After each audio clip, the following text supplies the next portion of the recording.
put in your ear. Once. Did you feel it? See? And then you throw. Oh, it's there. It's a secret ah. You throw again the light. Oh, it's there. Boy. Come here, I will show you. Do not tell to anyone. This is only see that? It's only battery operated one. So, pang bata lang kasi yan. Just put in your thumb. So when you get the light, you just press it. And then when you throw, you release, and then you on. Focusing on the lights, not on Secret, ha? So you throw it, you off, and then on here. Whoop! Wait. Yeah. This This is one you nice. can trick your friend. Ano a coin? Any kind of coin. Okay, sir. Kaya come here. You put aside that coin. At the back also. Kuya, you put aside. Different, much better, different sign. Okay?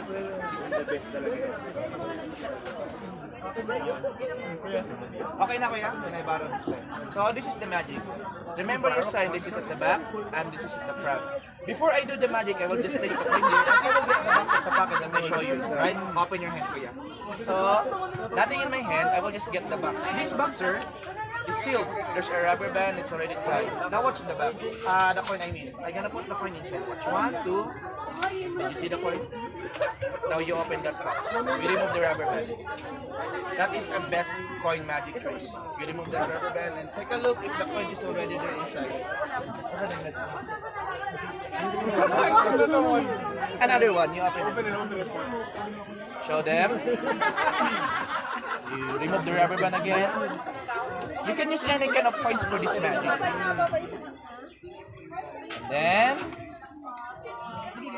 open it, another band. Okay, you open that one, right? So that you can see if the coin is already there inside. That's why I ask you to put the sign, the coin, right? So that we will not cheat it. Okay, take a look at that coin. If it's just your coin, they hear me. You're writing what? You want to take it out? It's already inside. See, your coin is already there inside. No way! That's what it is. This is what they call a lightning box. You can use any kind of coins for this magic.